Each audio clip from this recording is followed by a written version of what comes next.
ಎಲ್ಲರಿಗೂ ನಮಸ್ಕಾರ. ನಾನಿವತ್ತು ಚಿಕನ್ನಲ್ಲಿ ಒಂದು ಸ್ಪೆಷಲ್ ಡಿಶ್ ಮಾಡ್ತಾಯಿದ್ದೀನಿ. ಏನಪ್ಪ ಈ ಸ್ಪೆಷಲ್ ಡಿಶ್ ಅಂತ ಅಂದರೆ ಗುಂಟೂರು ಚಿಕನ್ ಮಾಡ್ತಾಯಿದ್ದೀನಿ. ಇವಾಗಂತೂ ಯೂಟ್ಯೂಬ್ ಬಂದ ಮೇಲೆ ನಾವು ಯಾವ ಥರ ಅಡುಗೆ ಬೇಕಿದ್ದರೂ ಯೂಟ್ಯೂಬಲ್ಲಿ ನೋಡಿಕೊಂಡು ಮಾಡ್ಕೊಂಡು ತಿನ್ಬೋದು. ನಾನು ಅದೇ ಥರ ಇವತ್ತು ಯಾಕೆ ಒಂದೇ ಥರ ಚಿಕನ್ ರೆಸಿಪಿನ ಮಾಡ್ಕೊಂಡು ತಿನ್ನಬೇಕು, ಹೊಸದಾಗಿ ನಾವು ಟ್ರೈ ಮಾಡೋಣ ಅಂತ ಅಂದ್ಬಿಟ್ಟು ನಾನಿಲ್ಲಿ ಗುಂಟೂರು ಚಿಕನ್ ಗ್ರೇವಿನ ನಾನಿಲ್ಲಿ ಮಾಡ್ತಾಯಿದ್ದೀನಿ. ಮೊದಲು ನಾನಿಲ್ಲಿ ಬಾಣಲಿಗೆ ಸ್ವಲ್ಪ ಎಣ್ಣೆ, ಒಂದು 4 ಈರುಳ್ಳಿ, ಒಂದು 4-5 ಮೆಣಸಿನ್ಕಾಯಿನ ಹಾಕಿ ನಾನಿಲ್ಲಿ ಫ್ರೈ ಮಾಡ್ತಾಯಿದ್ದೀನಿ. ಎಣ್ಣೆಯಲ್ಲಿ ಸ್ವಲ್ಪ ಎಲ್ಲ ಹುರ್ಕೋಬೇಕು ಸಾಮಾನ. ನಾನು ಏನೇನು ಹಾಕ್ತಾ ಹೋಗ್ತೀನಿ ಅನ್ನೋದನ್ನ ಹೇಳ್ತಾ ಹೋಗ್ತೀನಿ. ಬನ್ನಿ ಹೇಗೆ ಮಾಡೋದು ಅಂತ ನೋಡೋಣ. ಮೊದಲು ಈರುಳ್ಳಿ ಮೆಣಸಿನ್ಕಾಯಿ ಹಾಕಿದ್ಮೇಲೆ ಅದು ಫ್ರೈ ಆಗ್ತಿರ್ಬೇಕಾದ್ರೇ ಶುಂಠಿ ಮತ್ತು ನಾನಿಲ್ಲಿ ಬೆಳ್ಳುಳ್ಳಿನ ತೊಗೊಂಡಿದ್ದೀನಿ. ಎರಡನ್ನೂ ಸಮ ಪ್ರಮಾಣದಲ್ಲಿ ನಾನಿಲ್ಲಿ ಹಾಕ್ಕೊಂಡಿದ್ದೀನಿ. ಅದು ಎಲ್ಲನೂ ನೀಟಾಗಿ ಸ್ವಲ್ಪ ಗೋಲ್ಡನ್ ಕಲರ್ ಬರೋವರೆಗೂ ಫ್ರೈ ಮಾಡ್ಕೋಬೇಕು. ಅದಾದಮೇಲೆ ನಾನಿಲ್ಲಿ 8ರಿಂದ 10 ಗೋಡಂಬಿನ ನಾನಿಲ್ಲಿ ಹಾಕಿ ಇದಕ್ಕೆ ಫ್ರೈ ಮಾಡ್ತಾಯಿದ್ದೀನಿ. 1 ಟೇಬಲ್ ಸ್ಪೂನಷ್ಟು ಕಾಳು ಮೆಣಸು ಮತ್ತು ಚಕ್ಕೆ ಮತ್ತು ಲವಂಗ, 2 ಏಲಕ್ಕಿನ ನಾನಿಲ್ಲಿ ಹಾಕ್ಕೊಂಡು ಹುರ್ಕೋತಾ ಇದ್ದೀನಿ. ಇದಕ್ಕೆ ಸೇರಿಸಿ ಎಲ್ಲನೂ ಹುರ್ಕೋಬೇಕು.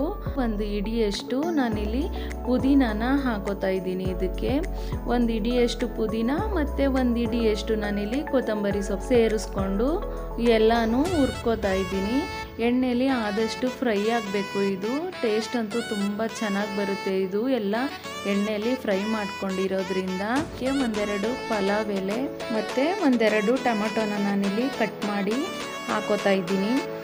ಟೊಮೆಟೊನೂ ಅಷ್ಟೇ ಇದರಲ್ಲಿ ನೀಟಾಗಿ ಸ್ವಲ್ಪ ಮೆತ್ತಗಾಗೋವರೆಗೂ ಬೇಯಿಸ್ಕೋಬೇಕು.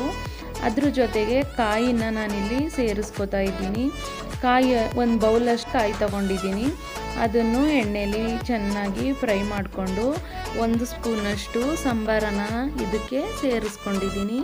ಇದೆಲ್ಲ ಹಾಕಿ ಚೆನ್ನಾಗಿ ಫ್ರೈ ಮಾಡ್ಕೋಬೇಕು. ಅದೆಲ್ಲ ಸ್ವಲ್ಪ ಎಲ್ಲ ಮೆತ್ತಗಾಗಬೇಕು. ಎಣ್ಣೆಯಲ್ಲಿ ನೀಟಾಗಿ ಫ್ರೈ ಆಗಬೇಕು.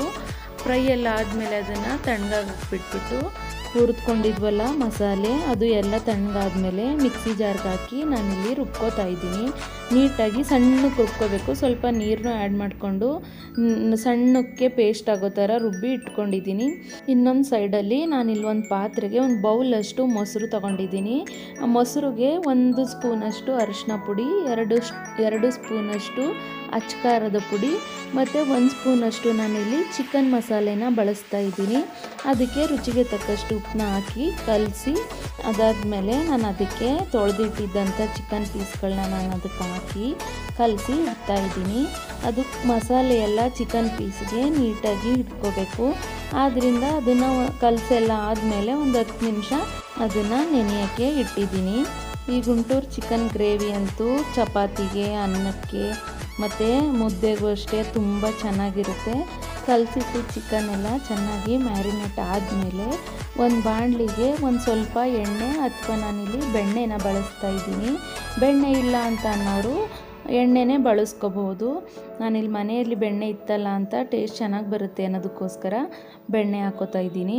ಅದು ಸ್ವಲ್ಪ ಬಿಸಿ ಆದಮೇಲೆ ನಾನಿಲ್ಲಿ ಚಿಕನ್ ಪೀಸ್ಗಳನ್ನ ಅದಕ್ಕೆ ಹಾಕಿ ಬೇಯಿಸ್ತಾ ಇದ್ದೀನಿ.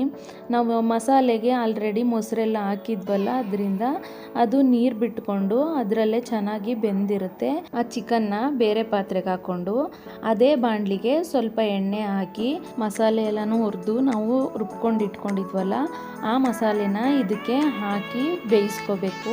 ಆಲ್ರೆಡಿ ನಾವು ಈರುಳ್ಳಿ, ಮೆಣಸಿನ್ಕಾಯಿ, ಬೆಳ್ಳುಳ್ಳಿ, ಶುಂಠಿ ಮತ್ತು ಸಾಂಬಾರು ಸೊಪ್ಪು, ಪುದೀನ, ಪಲಾವ್ ಎಲೆ ಎಲ್ಲನೂ ನಾವು ಎಣ್ಣೆಯಲ್ಲಿ ಫ್ರೈ ಮಾಡಿ ಹುರಿದು ಪೇಸ್ಟ್ ಮಾಡ್ಕೊಂಡಿರೋದ್ರಿಂದ ಈ ಮಸಾಲೆ ಏನು ಜಾಸ್ತಿ ಎಣ್ಣೆಯಲ್ಲಿ ಫ್ರೈ ಮಾಡ್ಕೊಳ್ಳೋದು ಬೇಡ.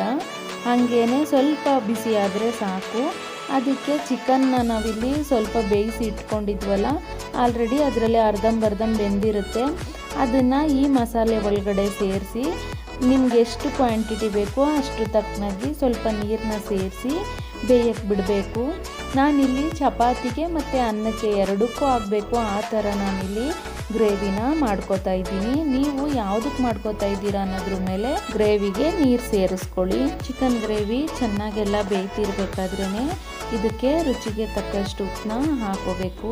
ಆವಾಗಲೇ ಮೊಸರು ಜೊತೆ ಚಿಕನ್ನ ಕಲಿಸ್ಬೇಕಾದ್ರೂ ಸ್ವಲ್ಪ ನಾವು ಉಪ್ಪಿನ ಪುಡಿ ಹಾಕಿರೋದ್ರಿಂದ ಇವಾಗ ಸ್ವಲ್ಪ ಟೇಸ್ಟ್ ನೋಡಿಬಿಟ್ಟು ನಮಗೆ ರುಚಿಗೆ ಎಷ್ಟು ಬೇಕೋ ಅಷ್ಟು ಉಪ್ಪನ್ನ ಸೇರಿಸ್ಕೋಬೇಕು. ಇಲ್ಲ ಅಂತಂದರೆ ಸ್ಕಿಪ್ಪು ಮಾಡ್ಕೋಬಹುದು. ಕರೆಕ್ಟಾಗಿದ್ದರೆ ಚಿಕನ್ ಎಲ್ಲ ಗ್ರೇವಿ ಎಲ್ಲ ಚೆನ್ನಾಗಿ ಬೆಂದಮೇಲೆ ನಾನಿಲ್ಲಿ ಮೇಲ್ಗಡೆ ಸ್ವಲ್ಪ ಕೊತ್ತಂಬರಿ ಸೊಪ್ಪನ್ನ ನಾನಿಲ್ಲಿ ಕಟ್ ಮಾಡಿ ಹಾಕ್ತಾಯಿದ್ದೀನಿ. ತುಂಬ ಚೆನ್ನಾಗಿರುತ್ತೆ. ನೀವು ಒಂದ್ಸಲ ಮನೇಲಿ ಟ್ರೈ ಮಾಡಿ. ನೀವೇನಾದರೆ ಆಲ್ರೆಡಿ ಟ್ರೈ ಮಾಡಿ ತಿಂದಿದ್ರೆ ಈ ಥರ ಗುಂಟೂರು ಚಿಕನ್ ಗ್ರೇವಿನ ಹೇಗಿತ್ತು, ಚೆನ್ನಾಗಿರುತ್ತಾ ಚೆನ್ನಾಗಿಲ್ವಾ, ಮತ್ತು ಈ ವಿಡಿಯೋ ನೋಡಿ ನಿಮ್ಗೇನು ಅನ್ನಿಸ್ತು ಅಂತ ಒಂದ್ಸಲ ಕಮೆಂಟ್ ಮಾಡಿ. ಈ ವಿಡಿಯೋ ನಿಮ್ಗೇನಾದರೂ ಸ್ವಲ್ಪನಾದರೂ ಇಷ್ಟ ಆಗಿದ್ದರೆ ಲೈಕ್ ಮಾಡಿ, ಕಮೆಂಟ್ ಮಾಡಿ, ಶೇರ್ ಮಾಡಿ, ಸಬ್ಸ್ಕ್ರೈಬ್ ಮಾಡಿ.